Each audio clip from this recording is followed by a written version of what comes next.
At 2:23 a.m. on September 7th, 2015, Corinne McCabe's phone lit up with an incoming call. It was her husband, Henry. She didn't answer in time. The call went to voicemail. What she heard when she played it back would haunt her for the rest of her life. 3 minutes of screaming, moaning, growling, sounds that didn't seem human, and somewhere in the chaos, Henry's voice saying, "Someone shot me." Then silence. Henry McCabe was 32 years old, a Liberian immigrant living in Mounds View, Minnesota, with his wife and children. By all accounts, he was a good man, hardworking, devoted to his family, active in his church. He had no enemies, no involvement with drugs or crime.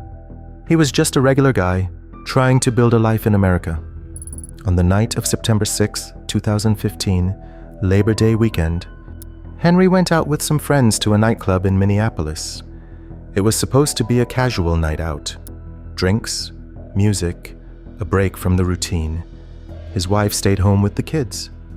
Around 1:30 a.m., Henry and his friends left the club. What happened next is where the story gets confusing. According to one friend, William Kennedy, they stopped at a gas station after leaving the club. Henry got out of the car, and that was the last Kennedy saw of him. He claims Henry just walked off and didn't come back. Kennedy says he waited, then eventually drove away. But here's the thing. Henry's behavior that night was erratic. His friends said he was acting strangely, paranoid, confused, not himself. Some speculated he might have been drugged at the club. Others thought he was having some kind of mental health episode. At 2:23 a.m., Henry's phone pocket dialed his wife. The voicemail it left is one of the most disturbing pieces of audio evidence in any missing persons case. The recording lasts about 3 minutes.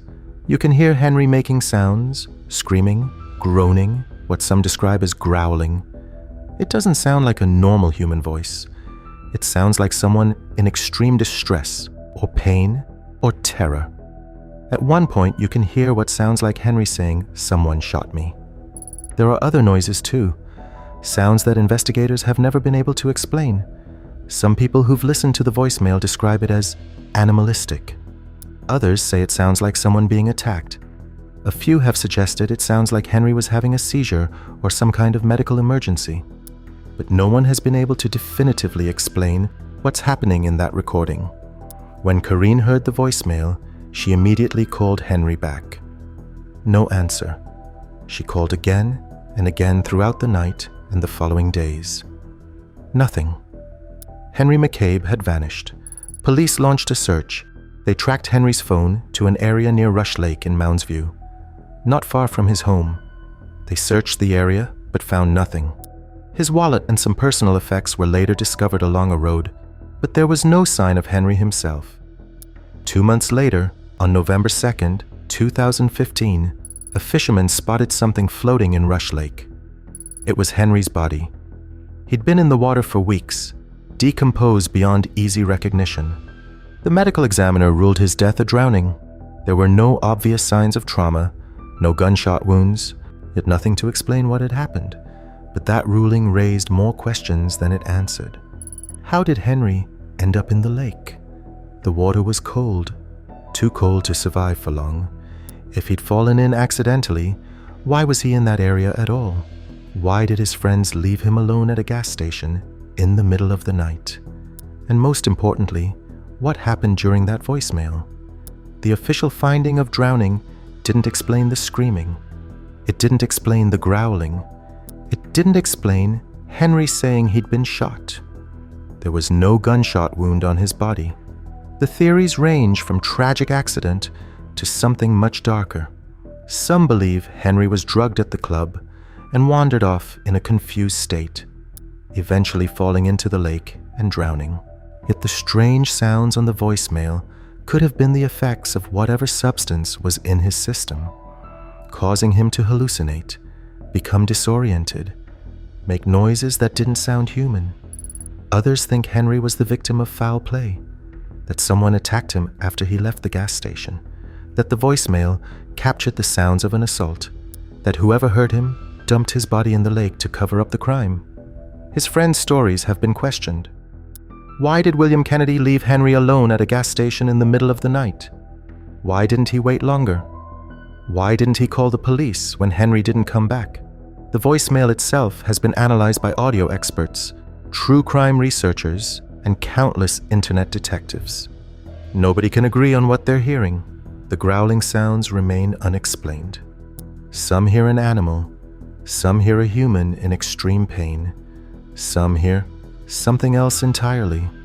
Henry's family has never accepted the drowning ruling. They believe something happened to him that night, something that the official investigation missed or covered up. They've pushed for answers, done interviews, kept the case in the public eye, but the truth remains elusive. What made Henry act so strangely that night? Who was with him after his friends left? What happened during those 3 minutes of recorded terror? The voicemail exists. You can find it online if you want to hear it. But be warned, it's not easy to listen to. The sounds Henry made in those final moments are unlike anything most people have ever heard. Screaming that doesn't sound like screaming. Moaning that doesn't sound human. And somewhere in the chaos, a man saying he'd been shot. Then the lake, the cold water, the body found 2 months later. Henry McCabe's death was ruled a drowning. But that voicemail tells a different story. A story no one has been able to explain. His wife Corinne still has the recording. She's played it for investigators, for journalists, for anyone who might be able to help her understand what happened to her husband. The sounds haunt her. The screaming, the growling, the desperation in Henry's voice. She doesn't believe he simply wandered into a lake. She believes something happened to him, something terrible, and she believes the voicemail is proof. The case remains officially closed. Death by drowning. But for those who've heard the recording, the questions never stop. What made those sounds? Who was with Henry in his final moments? And why? After all these years, has no one been able to explain what happened during those 3 minutes of recorded horror? Henry McCabe called his wife one last time. She didn't answer. And what the voicemail captured was something no one was ever meant to hear.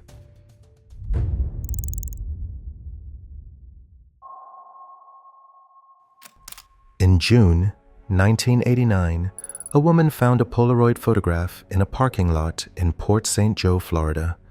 What she saw made her call the police immediately. The photo showed 2 young people, a girl and a boy, bound with duct tape, lying in the back of what appeared to be a van. Their mouths were gagged. Their eyes showed pure terror. The girl's dark hair was messy, her expression desperate. Investigators would later determine that the Polaroid was taken on film that wasn't even manufactured until after one of the victims had already disappeared. The girl in the photograph is believed to be Tara Calico, and to this day, no one knows where she is. Tara Calico was 19 years old, a student at the University of New Mexico, living with her parents in Belen, about 35 miles south of Albuquerque. She was active, athletic, had a routine. Every morning, she'd go for a bike ride along Highway 47, a rural stretch of road near her home. On September 20th, 1988, Tara left for her usual ride around 9:30 a.m. She told her mother she'd be back by noon. If she wasn't home by then, something was wrong. Noon came. No Tara. Her mother waited, then drove the route Tara always took. She found nothing. No bike, no sign of her daughter. She called the police. The search that followed was extensive. Volunteers, police, family members, everyone combed the area around Highway 47. They found pieces of a Sony Walkman that matched Tara's scattered along the road. They found what might have been paint scrapings on the asphalt, consistent with a vehicle sideswiping a bicycle. But they never found the bike itself, and they never found Tara. Witnesses came forward with bits of information. A few people reported seeing a young woman on a bicycle that morning, followed closely by a light-colored pickup truck. One witness said the truck appeared to be pacing her. Another said it looked like the driver was trying to get her attention, but no one saw what happened next. For 9 months, the case went nowhere. Then, the Polaroid surfaced. A woman cleaning out her van in a Florida parking lot found the photograph underneath a bench seat. The image was disturbing. 2 terrified young people, clearly restrained against their will. The woman called the police. When investigators examined the photo, they noticed something crucial. The film stock used wasn't available until May 1989. That meant the picture was taken months after Tara disappeared. If the girl in the Polaroid was Tara, she was still alive in mid-1989. She'd been held somewhere for nearly a year. The FBI got involved. They showed the photograph to Tara's mother. She identified the girl as her daughter. The same dark hair, the same features, even a scar on her leg that matched Tara's. She was certain. But positive identification proved difficult. The image quality wasn't perfect, and the boy in the photo, who appeared younger, maybe 9 or 10 years old, couldn't be identified at all for years. Eventually, investigators believed the boy might be Michael Henley, a child who had gone missing in New Mexico in April 1988, months before Tara. But Michael's remains were later found in the wilderness, near where he'd disappeared, suggesting he'd died accidentally shortly after going missing. His parents disputed that he was the boy in the photo. The Polaroid has become one of the most analyzed pieces of evidence in missing persons history. Experts have examined the background, the duct tape, the interior of the van. Tips have poured in for decades. People have claimed to recognize the vehicle, the location, the individuals pictured. None of it has led to Tara. Other Polaroids have surfaced over the years.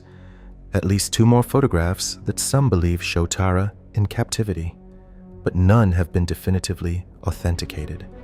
The original remains the most compelling and the most haunting. The theories are dark. Many believe Tara was abducted by someone in that pickup truck, someone who'd been watching her, knew her routine, waited for the right moment on a deserted stretch of highway.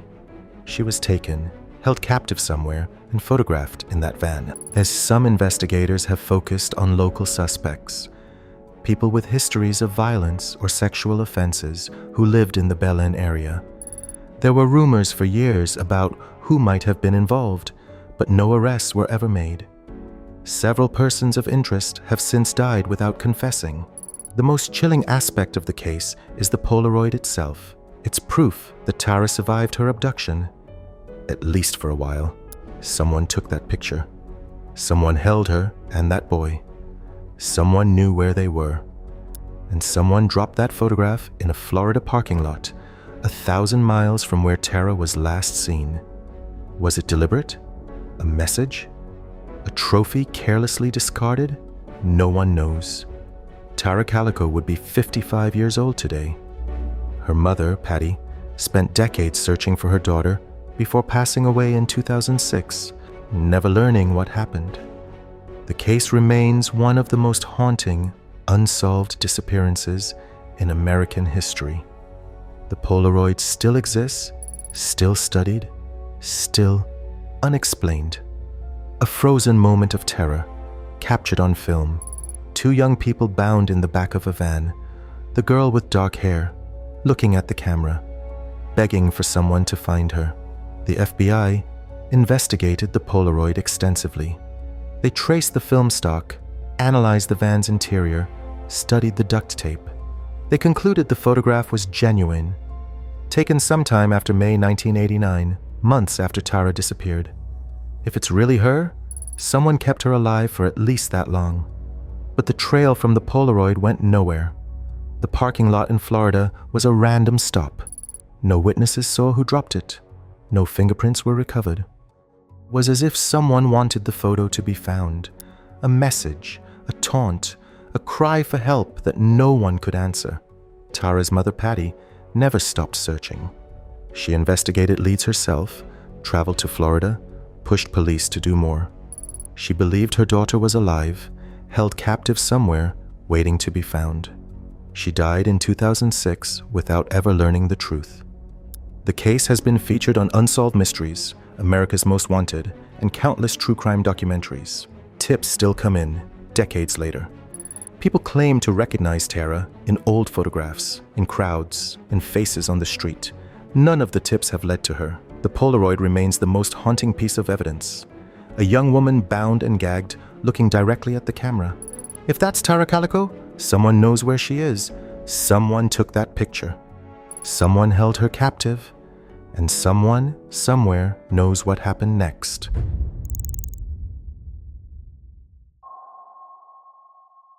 He was on the phone with his parents for 47 minutes. They could hear him walking, breathing, talking about landmarks he was passing. Then, mid-sentence, Brandon Swanson said 2 words. "Oh shit." And the line went dead. It was May 14th, 2008, around 2 a.m. Brandon was 19 years old, driving home from a party in rural Minnesota. He'd taken a wrong turn somewhere, ended up on an unfamiliar gravel road, and driven his car into a ditch. He wasn't hurt, just stuck. He called his parents for help. What should have been a simple rescue became one of the most baffling disappearances in American history. Brandon Swanson lived in Marshall, Minnesota, a small town in the southwestern part of the state. He was a student at Minnesota West Community College, a normal kid with normal problems. On the night of May 13th, he'd gone to a party in Canby, about 30 miles away. Around midnight, he headed home. Somewhere along the way, he got lost. The roads in that part of Minnesota are rural, flat farmland, gravel roads that all look the same, few landmarks to navigate by. Brandon ended up stuck in a ditch around 1:30 a.m. He tried to call friends for help. When he couldn't reach anyone, he called his parents. His father, Brian, talked to him on the phone for nearly an hour. Brandon seemed fine, frustrated about the car, but not panicked. He said he could see lights in the distance. He thought he knew where he was. He started walking toward what he believed was the town of Lind, about 5 miles from his actual location. His parents drove out to find him. They flashed their headlights, honked the horn, tried to guide him toward them. But Brandon couldn't see them. He thought he was near Lind. They were near his actual car, miles away. Something was very wrong. At approximately 2 a.m., while still on the phone, Brandon's tone suddenly changed. He said, "Oh shit!" And then nothing. The call didn't disconnect. His parents could hear ambient noise, faint sounds, but Brandon was gone. They kept the line open, calling his name. No response. Eventually, the phone went silent. His parents immediately called the police. The search began at dawn. Brandon's car was found in a ditch near Taunton, Minnesota, nowhere near where he thought he was. The area around the car was searched extensively. Dogs, helicopters, foot patrols, volunteers. Hundreds of people combed the fields and farmland for miles around. They found nothing. Yet here's what makes this case so disturbing. Brandon vanished in the middle of a phone call with his parents. He was talking to them one moment, then gone the next. The "oh shit" suggests he saw something or encountered something in that instant. But what? The terrain where Brandon was walking is relatively flat and open. There are drainage ditches, some steep, that could be dangerous at night. One theory is that Brandon fell into a ditch, maybe one filled with water, and drowned. But despite repeated searches, no body has ever been found. Another theory is that Brandon encountered someone on that dark road. A person, a vehicle, something threatening. The "oh shit" could have been his reaction to seeing a threat. But there's no evidence of anyone else being in the area. Some have wondered if Brandon was more impaired than he seemed. He'd been at a party. He was driving erratically enough to end up in a ditch. Maybe he was disoriented, hallucinating, making decisions that didn't make sense. But his parents talked to him for 47 minutes. He didn't sound drunk or high. He sounded like a kid who was lost and frustrated. The phone records show Brandon's cell phone was active for several minutes after he said, "oh shit." The call remained connected. If he'd fallen into water, wouldn't the phone have been damaged? If he'd been attacked, wouldn't there have been sounds of a struggle? There was nothing, just ambient noise, then silence. 16 years later, Brandon Swanson has never been found. His parents have never stopped searching. They've organized volunteer searches, hired private investigators, kept their son's case in the public eye. Most every theory has been explored. Drowning, abduction, accidental death, suicide. Nothing fits perfectly. The "oh shit" remains the final clue. 2 words spoken in the darkness on a rural road in the middle of nowhere. What did Brandon see? What happened in that instant? His parents heard their son's last words. They were on the phone with him when he vanished. They've replayed that conversation countless times, trying to find something they missed, some clue to what happened. The search area has been walked and rewalked. The ditches have been drained. The fields have been scanned. Nothing. Brandon's body has never been recovered. No evidence of foul play has been found. Just a car in a ditch, a 47-minute phone call, and 2 words that have haunted his family ever since. Oh shit. Then nothing at all. The phone records have been analyzed countless times. The towers that pinged Brandon's cell suggest he was in an area different from where he thought he was. He was disoriented, lost, walking in the wrong direction entirely. His parents were searching near where they thought he should be. He was somewhere else. If Brandon fell into a drainage ditch or waterway, his body should have been found by now. The area has been searched repeatedly. The waterways have been dragged. The fields have been walked. Nothing has ever turned up. Some investigators wonder if Brandon was picked up by someone, a driver who saw him walking on the road, offered him a ride, and took him somewhere else. The "oh shit" could have been his reaction to a vehicle stopping, headlights shining on him, someone stepping out. But there's no evidence of another vehicle, no tire tracks, no witnesses. The area was silent and empty that night. Brandon's parents have kept their son's case active for over 15 years. They've organized searches, hired private investigators, worked with law enforcement. They've never stopped hoping that someone will find something. A bone, a piece of clothing, any trace of their son. The phone call that night is recorded somewhere in the family's memories. 47 minutes of conversation, then 2 words, then silence. A son talking to his parents, walking through the darkness, and then gone. What made Brandon say, "oh shit"? What did he see? Where did he go? The rural roads of Minnesota keep their secrets, and Brandon Swanson remains lost somewhere in the darkness, waiting to be found.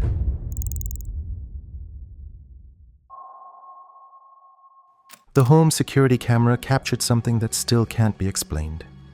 Phoenix Colden sitting in her car, engine running, for hours, just sitting there, not going anywhere, not getting out.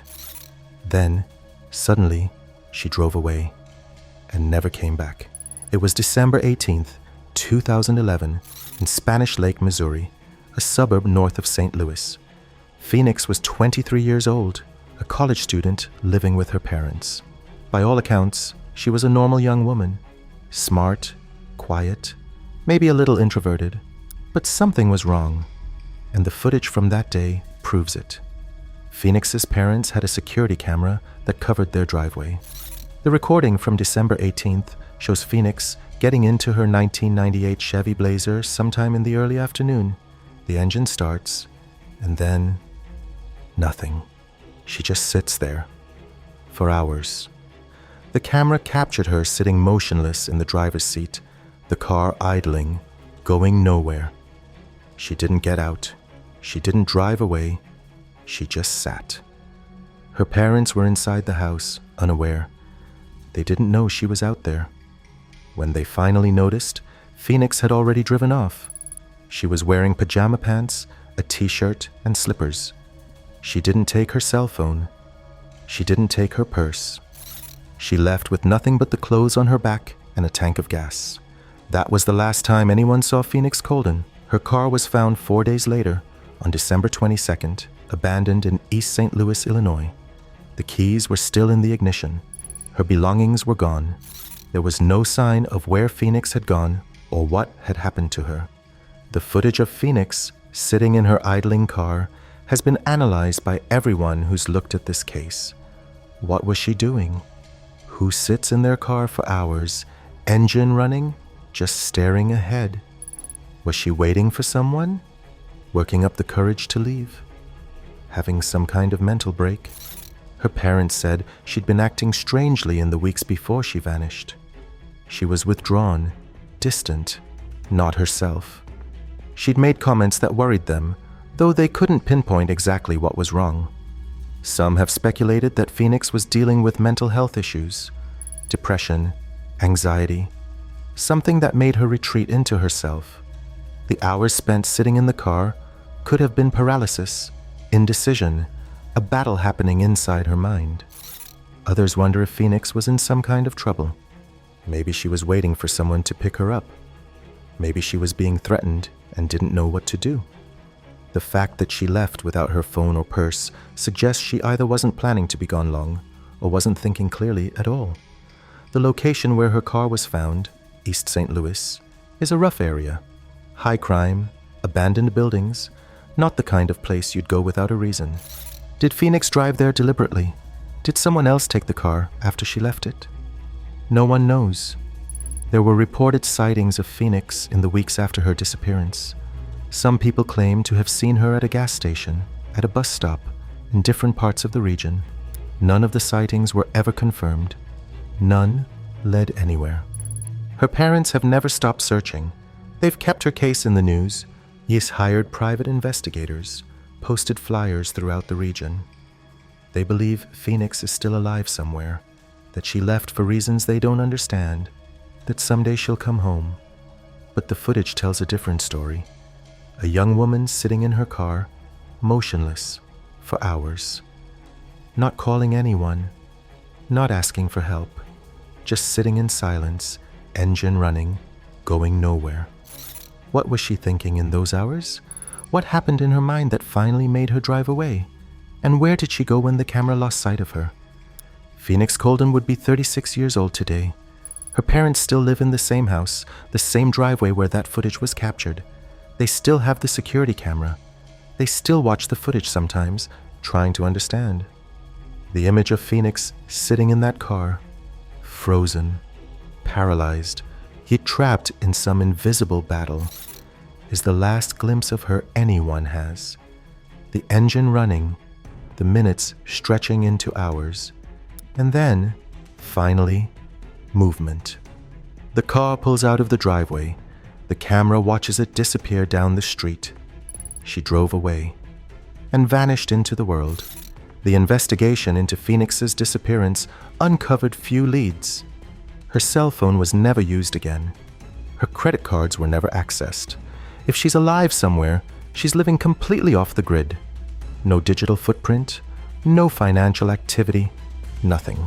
Some have suggested Phoenix may have been struggling with mental illness. The hours spent sitting in the car, the sudden departure without phone or purse, the choice to leave in pajamas. These could be signs of a dissociative episode, a break from reality. But mental illness doesn't explain where she went. East St. Louis is a dangerous area. A young woman arriving alone, with no money or phone, would be vulnerable. If something happened to Phoenix after she abandoned her car, there would likely be evidence.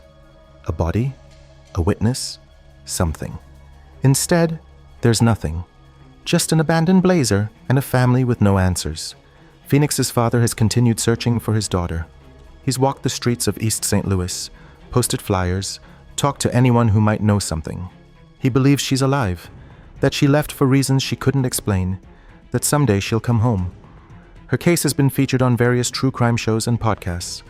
The footage of her sitting in the idling car has been analyzed by experts, discussed by armchair detectives, shared across the internet.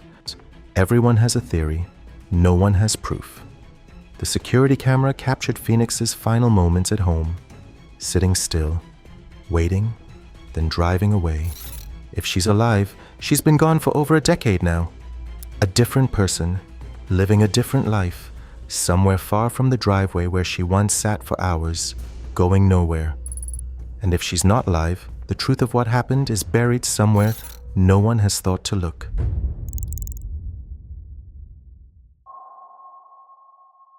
Kenny Veach was an amateur hiker who loved exploring the Nevada desert. He posted videos on YouTube, not for fame, just for fun. Shots of himself walking through the wilderness, describing what he found, sharing his adventures with anyone who cared to watch. Then, in November 2014, Kenny posted a comment that changed everything.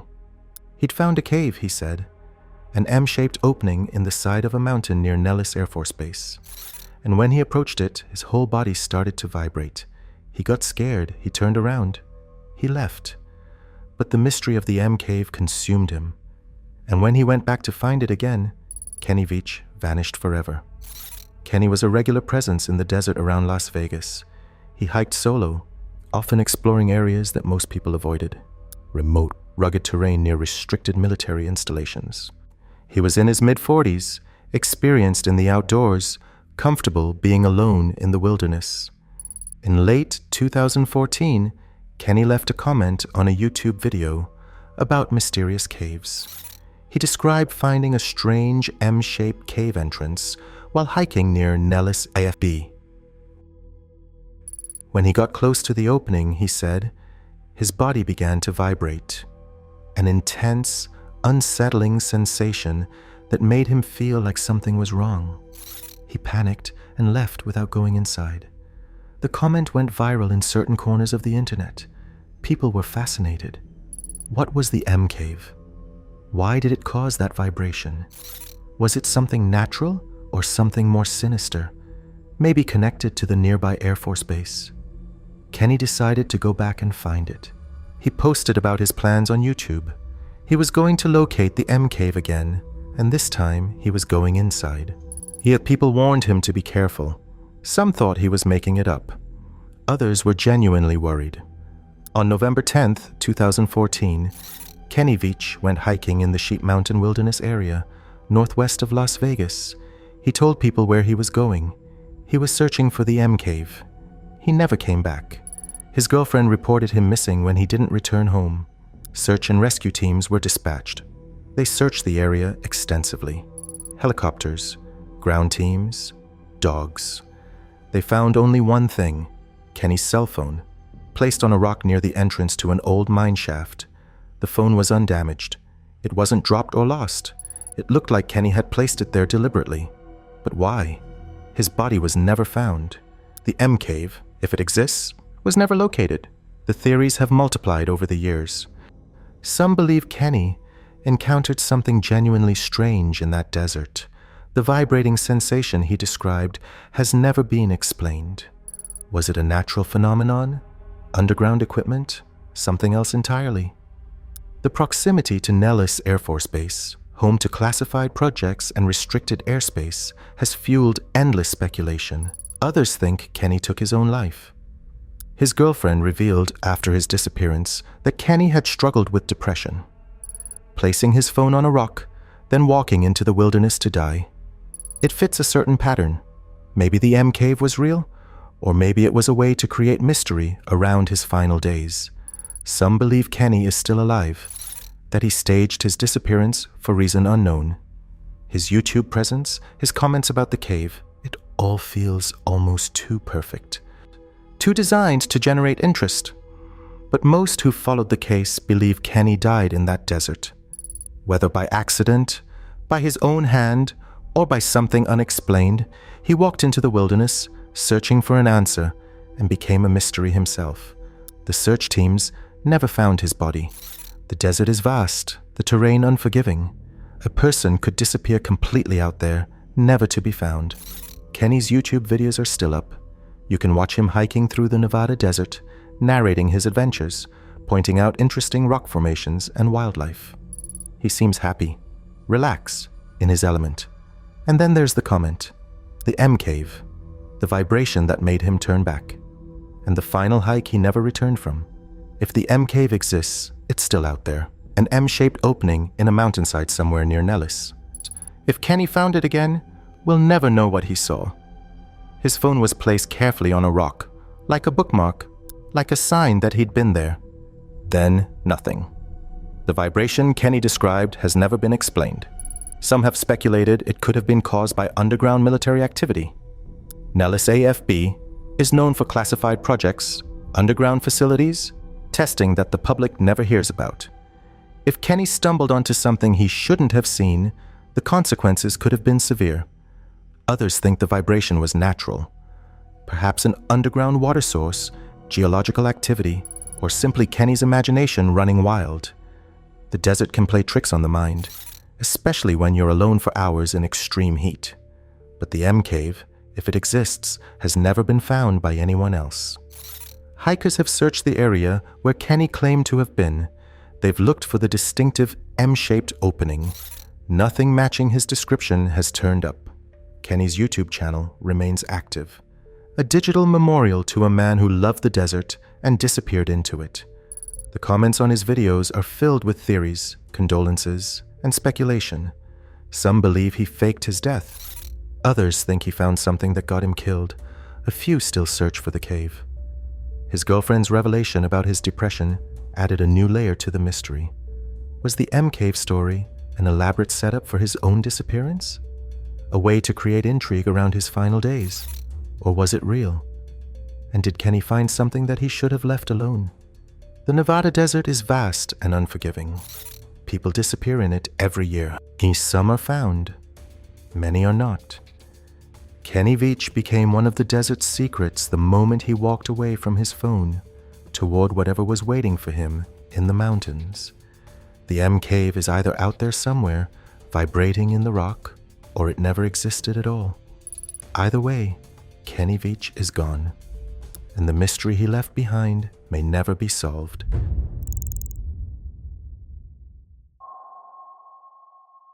The Ring. Doorbell camera captured Carly Gousset's final moments. It was 5:49 a.m. on October 13th, 2018. The 16-year-old walked out of her home in Bishop, California, wearing a white sweatshirt and gray pants. She headed toward the desert, and she was never seen again. But the truly disturbing part? Carly had been paranoid all night, saying they were after her. She told her stepmother someone was coming to get her. By morning, whoever they were, real or imagined, Carly walked right toward them. Bishop is a small town in the Owens Valley, flanked by the Sierra Nevada mountains and the high desert. It's isolated, surrounded by wilderness, not the kind of place you just walk away from. On the night of October 12, 2018, Carly went to a party. Something happened there that changed her. When her stepmother, Melissa, he picked her up around 9 p.m., Carly was acting strangely. Paranoid, anxious, not herself. She was convinced someone was following her. At home, Carly's behavior only got worse. She was pacing, agitated, making strange statements. She said, "They're coming for me." She asked her stepmother if she could hear the music playing. There was no music. She said she wanted to go running at 5 a.m. to get away. Melissa recorded some of Carly's behavior that night. The audio captures a teenage girl who sounds terrified, confused, possibly under the influence of something. At one point, Carly tries to call 911 but hangs up. Something was deeply wrong. Melissa put Carly to bed around midnight, hoping she'd feel better in the morning. She checked on her at 5:30 a.m. Carly was still asleep. But 20 minutes later, at 5:49 a.m., the Ring camera on the front door captured Carly leaving the house. She walked toward Highway 6, which runs along the edge of town toward the open desert. 2 neighbors reported seeing her walking that direction between 6 and 7:30 a.m. One said she was walking slowly, calmly, not running like she was being chased.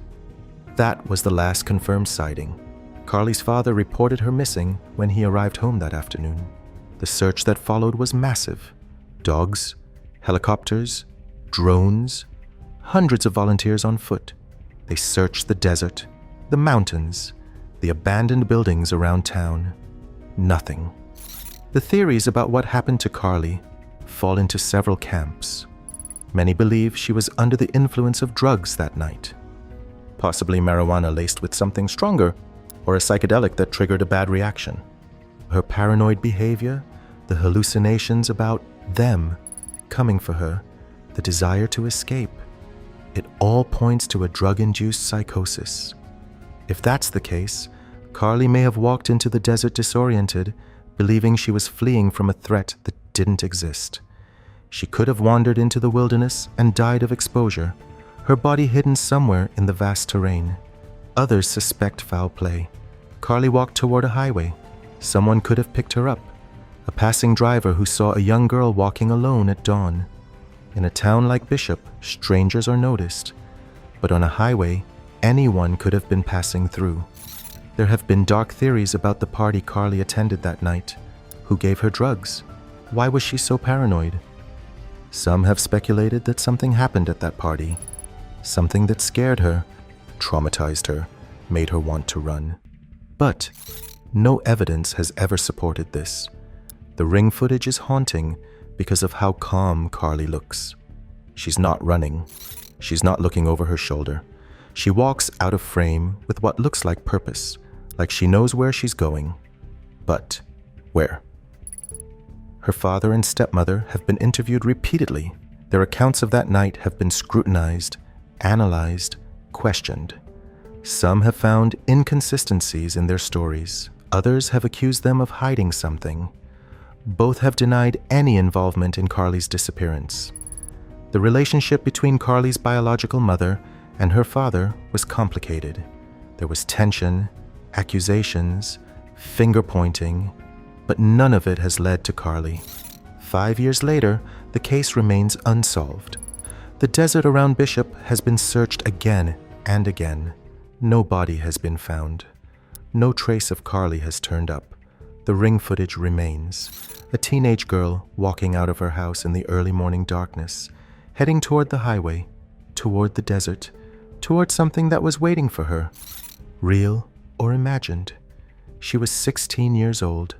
She was scared, and she walked straight into the unknown. The audio that Melissa recorded that night is deeply unsettling. You can hear Carly's voice, paranoid and confused, talking about things that aren't there. She sounds like someone experiencing a bad drug trip, or something worse. The 911 call she started but abandoned suggests she knew something was wrong, but couldn't follow through. Investigators have focused heavily on what happened at that party. Who gave Carly drugs? Well, what exactly did she take? Some have speculated it was marijuana laced with something stronger, PCP, synthetic cannabinoids, something that triggered psychosis. Others think Carly was given a date rape drug that backfired, causing paranoia instead of sedation. The party attendees have been questioned repeatedly. Most were teenagers, scared and uncooperative. No one has admitted to giving Carly anything. No one has explained why she came home so different from when she left. The relationship between Carly's biological mother and her father is complicated. There have been accusations on both sides, theories that one family knows more than they're saying. The tension has made it harder for investigators to get a clear picture of Carly's life before she vanished. The desert around Bishop has claimed people before. The terrain is harsh, the temperatures extreme. If Carly walked far enough into the wilderness, disoriented and hallucinating, she could have collapsed somewhere. No search team would ever find her. But the ring footage shows her walking calmly, purposefully. She wasn't running. She wasn't panicking. She looked like she knew where she was going, even if no one else does. Carly Husse's case remains one of the most haunting disappearances of the last decade. The footage, the audio, the paranoid statements, they all suggest something terrible was happening in her mind that night.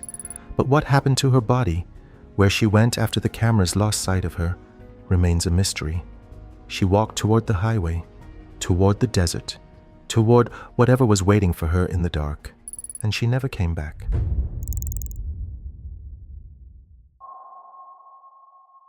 The last footage of Amy Bradley shows her on a cruise ship, dancing in the disco, laughing with a member of the band. It was the early morning hours of March 24th, 1998. By sunrise, she had vanished from the ship entirely. But the chilling part, multiple witnesses claim to have seen Amy alive years later, in a brothel, in a department store, on a beach, bound, captive, desperately trying to signal for help. If those sightings were real, Amy Bradley didn't die at sea. She was taken. Amy was 23 years old, a recent college graduate from Virginia, on a Caribbean cruise with her family aboard the Rhapsody of the Seas. It was supposed to be a vacation, a week of sun, relaxation, and family time before Amy started her new career. On the night of March 23rd, Amy went to the ship's disco with her brother Brad. She was drinking, dancing, having a good time.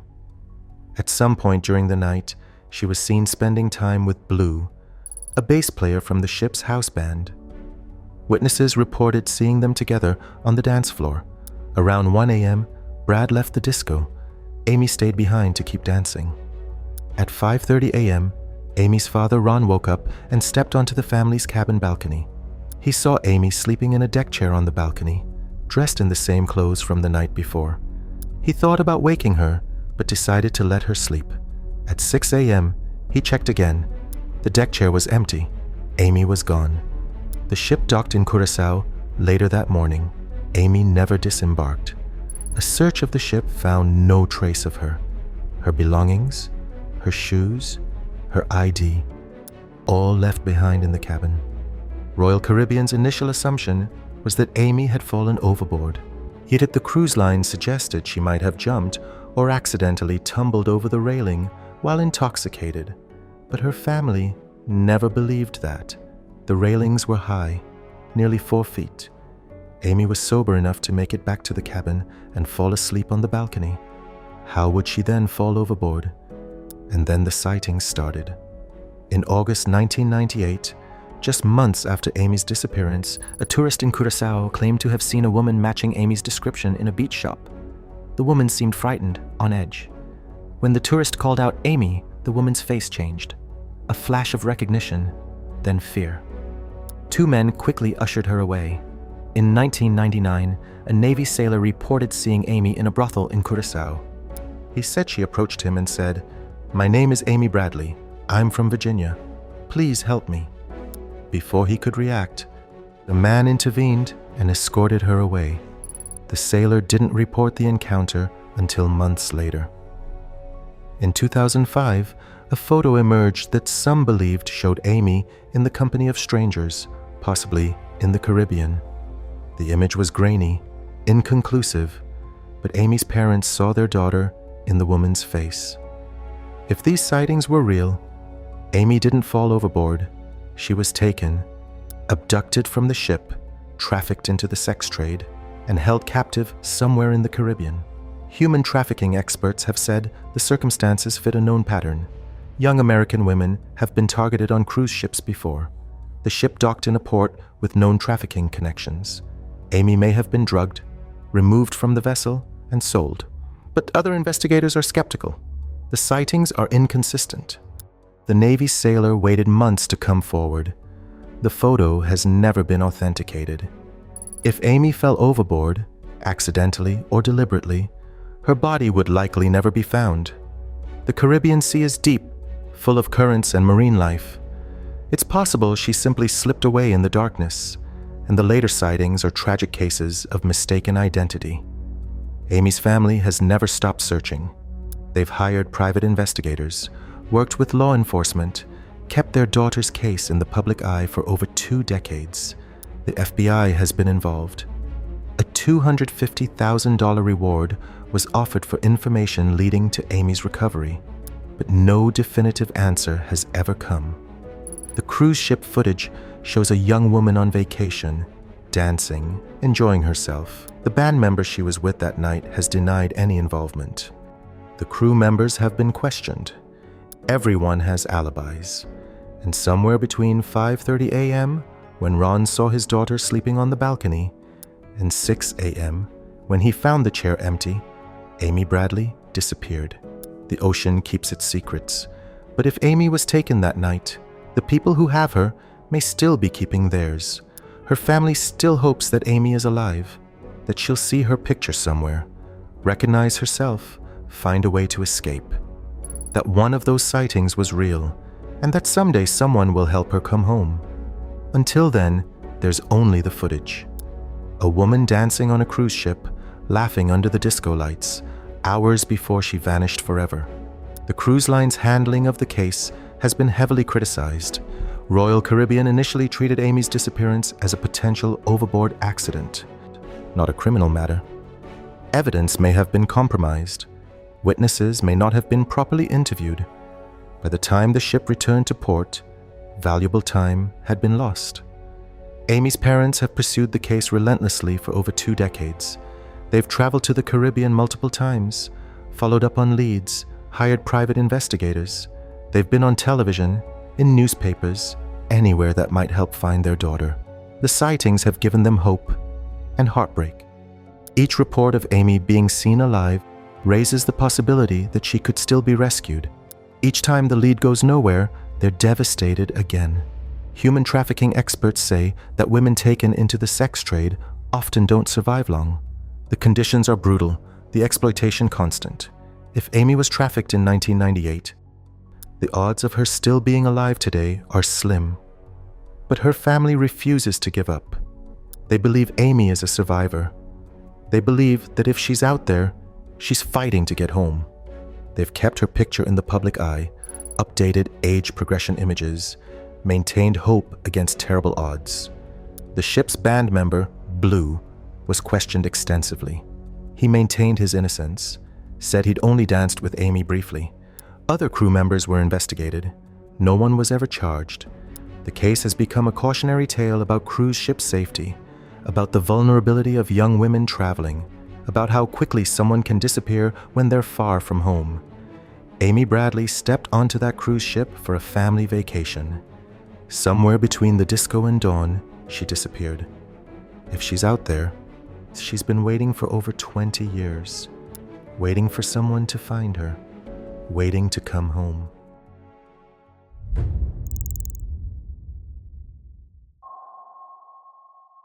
A school bus driver saw her standing by her crashed car, alone on a dark New Hampshire road.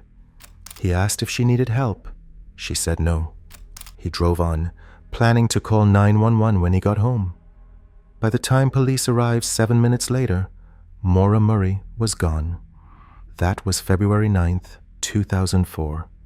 20 years later, no one knows where she went, or if she's still alive. Maura Murray was 21 years old, a nursing student at the University of Massachusetts Amherst. On the surface, she was doing fine. Good grades, part-time job, a boyfriend at West Point. But in the days before she vanished, something was very wrong. On February 5th, Maura had a mental breakdown at work. She'd received a phone call that left her catatonic, staring into space for hours. Her supervisor sent her home. No one knows what that phone call was about. 2 days later, on February 7th, Maura crashed her father's car in Amherst. She was driving late at night, alone. The accident was minor, but it was another sign that something was off. Then, on February 9th, Maura made a series of unusual moves. She emailed her professors, telling them there had been a death in the family. There hadn't.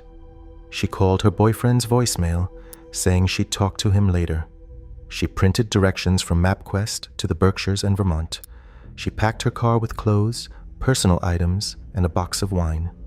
Around 3:30 p.m., she left campus and drove north.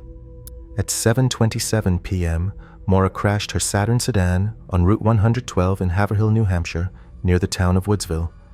She hit a snowbank at a curve in the road. The car was damaged but drivable. She wasn't seriously hurt. A school bus driver named Butch Atwood pulled over to help. He found Maura outside her car, apparently uninjured but refusing assistance. She said she'd already called AAA. Atwood didn't believe her. The area had no cell service, but she insisted she was fine. He drove to his house a few hundred feet away and called 911. 7 minutes later, police arrived. Maura was gone. The search that followed was extensive but chaotic. Dogs tracked her scent about 100 feet from the car, then lost it. Volunteers searched the surrounding woods. Helicopters flew over the area. Divers searched nearby ponds. Nothing. No body, no trace. No sign of which direction she'd gone. The theories have multiplied over 2 decades. Some believe Maura fled into the woods to avoid a DUI. There was alcohol in the car, and she'd been drinking. She may have wandered into the wilderness, become disoriented, and died of exposure, but extensive searches have never found her remains. Others think someone picked her up on the road after Atwood drove away. 7 minutes is enough time for a car to stop, offer help, and drive off with a vulnerable young woman. If Maura was abducted, she could be anywhere. Some investigators believe Maura was running from something. The fake email about a family death, the packed car, the directions to a remote area. It all suggests planning. Maybe she was trying to disappear, to escape whatever was tormenting her. And there are those who suspect foul play closer to home. Her boyfriend, her family, people in Haverhill. Over the years, suspicion has fallen on various individuals, though no one has ever been charged. The case has become one of the most analyzed missing persons mysteries in American history. True crime podcasts have devoted entire seasons to it. Documentary filmmakers have spent years investigating. Armchair detectives have pored over every detail, but the central mystery remains. Where did Maura go in those 7 minutes? She crashed her car. A witness saw her. She refused help, and then she vanished. Into the cold New Hampshire night, into the woods, into a passing car, into thin air. Her father, Fred Murray, has searched for his daughter for 20 years.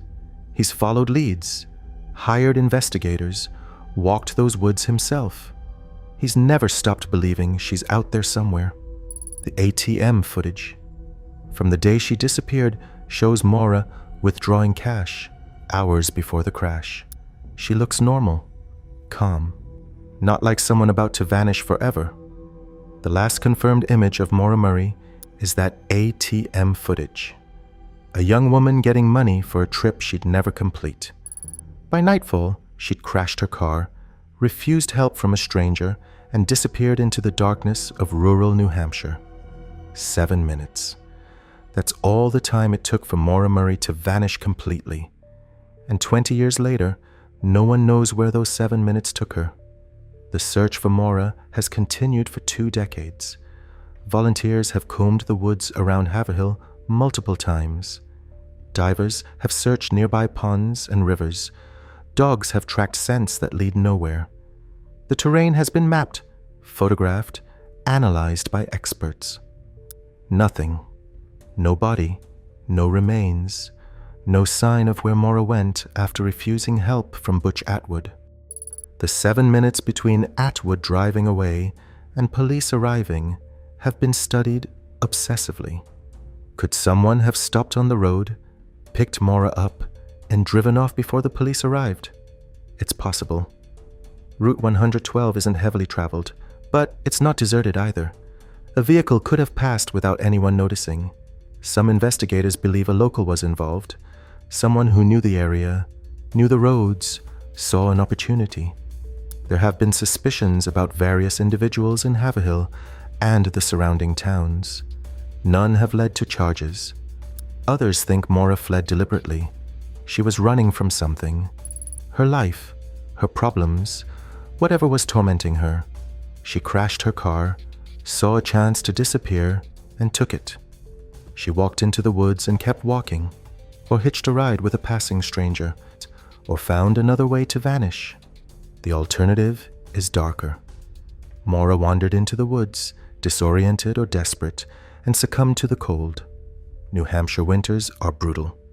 If she went far enough into the forest, her body might never be found. Her father, Fred, has never stopped searching. He's walked those woods himself, more times than anyone can count. He's hired investigators, followed leads, kept his daughter's case in the public eye. He believes someone knows something. He believes the truth is out there, waiting to be discovered. The case has spawned podcasts, documentaries, books, and countless online discussions. Everyone has a theory. No one has proof. Maura Murray crashed her car on a cold New Hampshire night. She refused help. She vanished in the time it took for police to arrive. 7 minutes, a lifetime of questions. And a young woman who's never been found.